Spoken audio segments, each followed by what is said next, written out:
Donc il y a quand même, je ne sais pas ce que vous en pensez, Alexandre Delval, il y a quand même cette idée chez Mélenchon que tout ce qui se passe avant les élections présidentielles, les faits divers, les faits de société, les actes terroristes sont un peu télécommandés pour conduire les Français à voter comme ci ou comme ça, ce qui est en matière de complotisme d'un niveau assez élevé. Hein.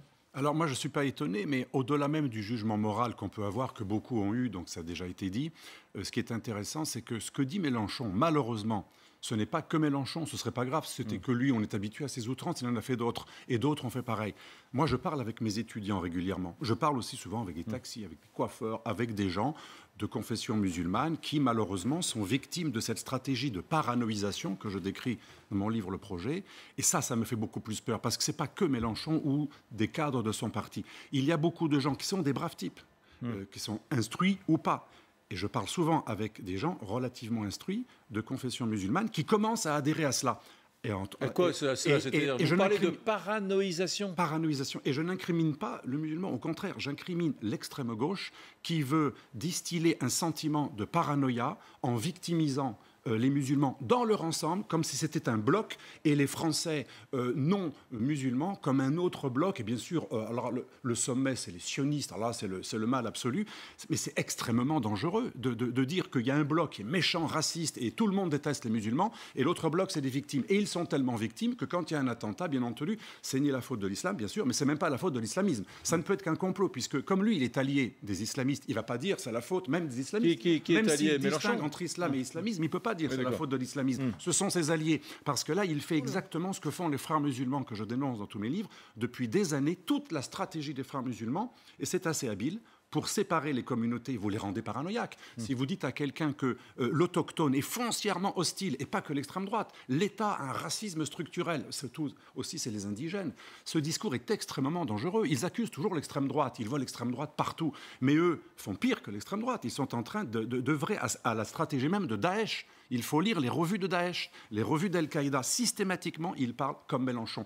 Les ennemis de l'islam inventent des complots pour stigmatiser les musulmans. Vous n'allez pas un peu loin quand vous dites que les constructions argumentaires de Mélenchon ressemblent à celles de Daesh? Non, je suis obligé de vous reprendre. Oui, là, mais vous avez raison Delval, de bon, j'assume. Où est le parallèle? J'assume et je signe et je persiste. Quand vous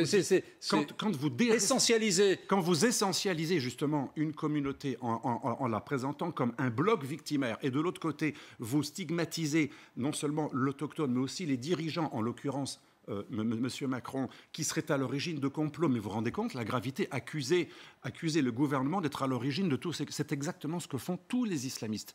Et quand je parle de Daesh, bien entendu, on compare ce qui est comparable, je parlais des revues de Daesh, et notamment Dar el-Islam, qui est une revue en français, où systématiquement, le point commun, parce que ce n'est pas exactement pareil, mais le point commun des deux discours, c'est les musulmans sont en permanance des victimes des non-musulmans. C'est une stratégie de paranoïsation. Je vous passe à tous les micros. Cela dit, là où il a raison. Je parlais tout à l'heure avec un ami qui est un très grand policier français, je ne vais pas donner son nom, il est proche du gouvernement, donc il n'est pas suspect d'être extrême droite, et il me disait que les chiffres parlent d'eux-mêmes. Les violences commises par des groupuscules, je ne dis pas la France insoumise, mais d'extrême gauche, sont beaucoup plus nombreux, me disait-il, en France que les violences commises par des groupuscules d'extrême droite, en incluant des partis et des groupuscules. Alors, si ça ne vous suffit pas, madame, pour voir sur les oui-dire de votre ami qui est c'est vrai que tout votre discours consiste toujours à dire qu'il n'y a rien de pire que l'extrême droite, mais pour moi, les totalitaires sont les mêmes, les rouges,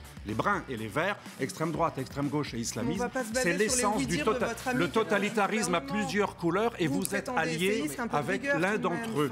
C'est ça que je voulais dire. On ne peut plus banaliser les violences d'extrême gauche. Non, mais on est d'accord pour dire que tous les Regardez les statistiques de la police, je parle sous contrôle de j'ai un camarade qui a été tué par l'extrême droite. Les statistiques de la police sont évidentes. L'extrême gauche est beaucoup plus violente en France aujourd'hui. Je ne parle pas de Nouvelle-Zélande. C'est l'extrême droite qui a tué Clément Méric. L'extrême gauche, elle est beaucoup plus violente. Chaque jour, elle saccage, elle manifeste violemment, elle fait des choses illégales, elle détruit, elle démonte, comme disait un écologiste célèbre. Vous faites pitoyable et ne savons pas. Je sais que ça vous dérange, mais la réalité, elle est là. Regardez les statistiques de la police. Très vite, Raphaël, pour répondre.